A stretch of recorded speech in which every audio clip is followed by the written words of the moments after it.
The burial of Nefertiti. The burial chamber scans and their interpretation. Two of the four Factum Arte scans, those of the west and north walls, shed significant new light on KV62 and its development. Conclusions. The evidence presented cumulatively and compellingly towards the existence of a significantly larger ground plan for KV62 than has previously been acknowledged. At least two new elements are here proposed. 1. A further storage room on the west of the burial chamber, seemingly contemporary with the annex and the burial of Tutankhamun, and 2. To the north, an earlier corridor of antechamber width which continues deeper into the Jebel. The likely developments in the tomb's design and use may now be charted. The initial form of KV62 is established as a narrow, L-shaped corridor tomb, with the distinctive turn to the right rather than to the kingly left, identifying its primary owner as a queen. Two features combine to mark out this woman as a queen who ultimately achieved full regal status. These are 1. The pharaonic character of the burial chambers pre-Tutankhamun, north wall scene, and 2. The corridor continuation this decoration appears to conceal, cut at the same enlarged antechamber width and presumably to permit the ingress of massive, pharaonic-style shrine panels. Only one female royal of the late 18th dynasty is known to have received such honors, and that is Nefertiti. It is not by chance, therefore, that Nefertiti's image may be discerned in this north wall's decoration, which must have been erected as a blind following her interment here as pharaoh, to conceal the presence of a corridor continuation and burial beyond.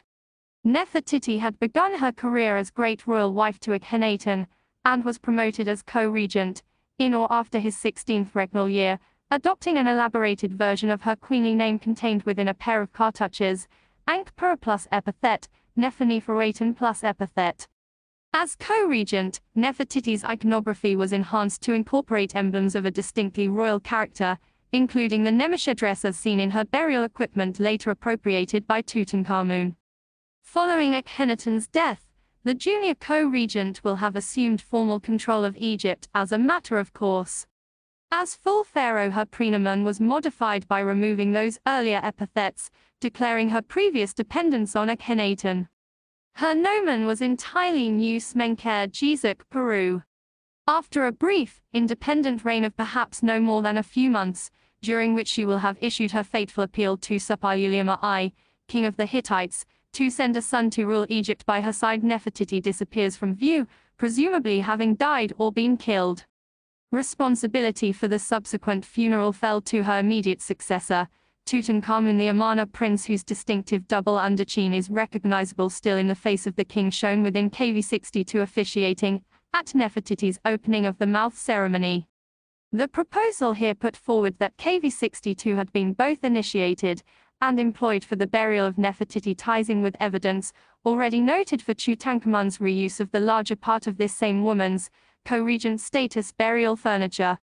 Argued, the fact that Nefertiti failed to employ this semi-pharaonic equipment can point to only one thing, that in the end, as sole ruler, she had been entitled to the more elaborate funerary paraphernalia of a fully fledged king. Although it cannot yet be proven, it is my guess that Nefertiti will have inherited, adapted, and employed the full, formal burial equipment originally produced for Akhenaten. Certainly it is improbable that there was time for Smenkhare herself to have prepared from scratch an entirely new funerary assemblage. Orrery assemblage. At the time of Nefertiti's burial, within KV62 there had surely been no intention that Tutankhamun would in due course occupy this same tomb. That thought would not occur until the king's early and unexpected death a decade later. With no tomb yet dug for Pharaoh's sole use, KV62 was reopened and accessed up to and including Chamber J. This restricted space was then physically enlarged to receive a second burial, with Room J, the notional well of Nefertiti's tomb, reconfigured to become Tutankhamun's burial chamber, or House of Gold. This transformation was achieved by applying yellow paint around the figures of the room's white around north wall, and by adding to this new background fresh columns of text reassigning Nefertiti's images to their new owner, Tutankhamun, and that of the original officiating sem-priest Tutankhamun II. At the same time, this once independent north wall decoration was supplemented by 3 entirely new scenes executed directly on yellow, with the painting on the west effectively concealing from view the entrance to one of Tutankhamun's freshly quarried and stocked orbital chambers. With its entrance cut to match that of the annex, this still hidden room had probably been employed to store further Tutankhamun burial equipment. Not impossibly, however, it may have been used to cache those further members of the Amarna royal family whose mummies were now seeking a new, Theban home. Finally, amuletic recesses were cut into each of the burial chamber's 4 walls, irregularly, deliberately positioned so as to penetrate only the living rock, and avoid compromising the chamber's known partitions and closures. Possibly, by the time Tutankhamun's burial came to be robbed shortly after the funeral, Nefertiti's presence behind the north wall blind was already forgotten. Perhaps, and more likely, the robbers simply had insufficient time to investigate, choosing to focus instead on those abundant riches readily to hand. 3,500 years later, Howard Carter had the time, but he lacked the technology to see beneath the tomb's painted walls, accepting the oddly positioned rock-cut niches as evidence that the burial chamber